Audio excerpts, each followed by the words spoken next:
welcome to Alena Helena TV. We are broadcasting from Toronto, Canada. I am Elsa Abraham, and in today's episode, we are going to bring you African news. And here is our headlines. Sudan closes border with Ethiopia over clashes in restive season. And UN calls for de-escalation in Ethiopia's Tigray region. Let's go for a quick break. When we come back, is our news in details.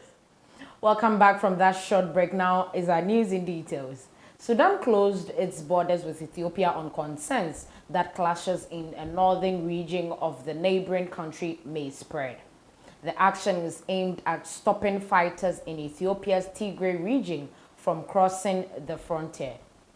The government of Sudan's Kassala state said in a statement that Kassala's governor plans to travel to the border areas to assess the security situation, it stated.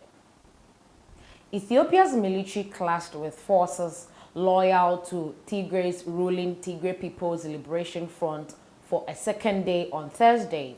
Prime Minister Abiy Ahmed ordered the incursions after accusing the region's government of attacking a federal army camp. Relations between Tigray and Abiy's government have been strained since Abiy took office in 2018 and sidelined the TPLF, once the preeminent power broker in Ethiopia. Last month, the federal parliament ordered the treasury to halt direct budgetary support to the Tigrayan administration for defying an order to postpone regional elections.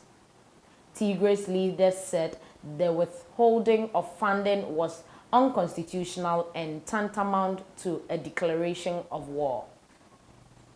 The fighting has prompted a sell-off of Ethiopian eurobonds over the past 2 days. Yields on the nation's debt due 2024 jumped 83 basis points since Tuesday to 7.09% in London on Thursday, the highest since June 15, according to data compiled by the Bloomberg. There have been few details on the intensity of the clashes so far after the government shut down communication networks in the region.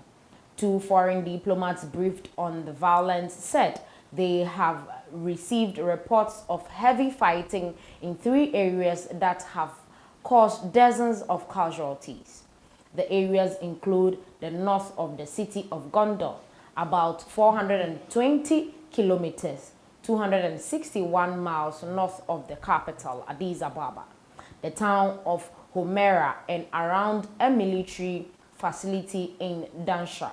The diplomats said, asking not to be identified as they are not authorized to speak to the media. The German news agency Welle reported that the army conducted airstrikes on locations around the Tigrayan capital, Mekelle, on Thursday.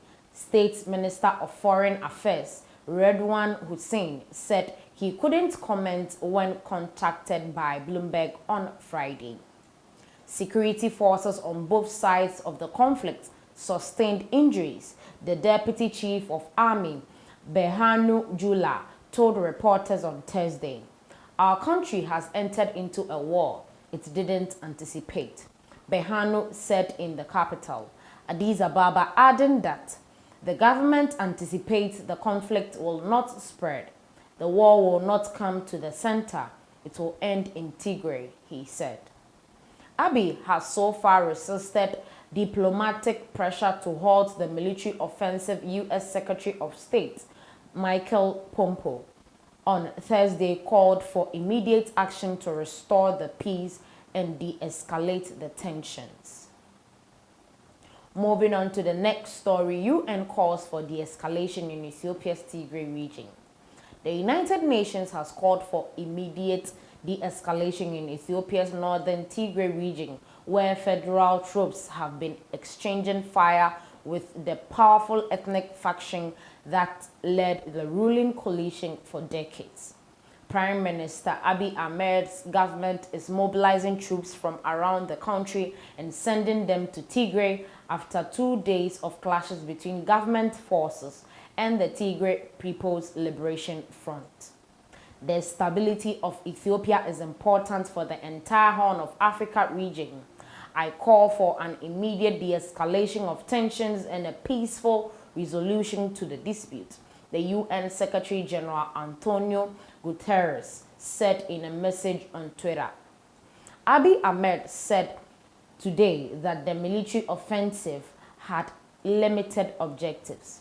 Operations by federal defense forces underway in the northern Ethiopia have clear, limited and achievable objective: to restore the rule of law and the constitutional order, and to safeguard the rights of Ethiopians to lead a peaceful life wherever they are in the country, he wrote on Twitter.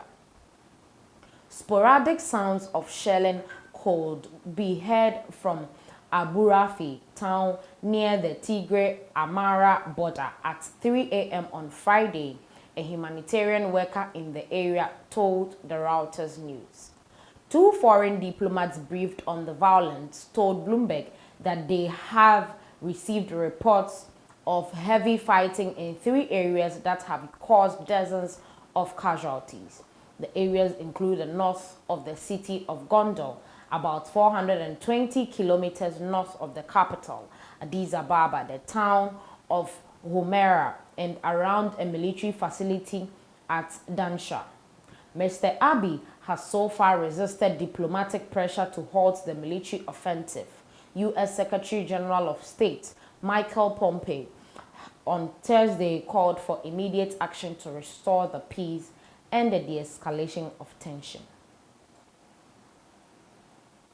The TPLF was the dominant political force in Ethiopia's multi-ethnic ruling coalition for decades, with Mr. Abiy, a member of the Oromo ethnic group, took office 2 years ago. Mr. Abiy Ahmed, who has tried to open up what has long been one of the most restrictive economic and political systems in Africa, reorganized the ruling coalition into a single party, which the TPLF refused to join. Countries in the region fear that the crisis could escalate into all-out war under Abiy Ahmed, who won the 2019 Nobel Peace Prize for ending a decades-old conflict with neighboring Eritrea, but has failed to prevent outbreaks of ethnic unrest in his own country. The Tigray administration, which is led by President Debretsion Gebre-Michael, said on Thursday it was well equipped to deal with an attack from any direction. 2 Ethiopian fighter jets were seen flying over Mekelle, the capital of Tigray, on Thursday afternoon, 2 diplomatic sources told the media. In what was described as a show of force by the Ethiopian National Defense Forces, Ethiopia closed the airspace over Tigray to all flights on Thursday and closed all the international and domestic flight routes that traverse its northern airspace. The government of Sudan's Kassala state said the action was aimed at stopping fighters in Tigray's region from crossing the front line. Kassala governor plans to travel to the border areas to assess the security situation, it said. This is where we end today's episode of Africa News. Please like, share, comment, let us know your thoughts on this particular issue of Ethiopia and the Tigray region crisis. Don't forget to subscribe, hit the notification button so you'll be notified anytime we make a post. Thanks for watching.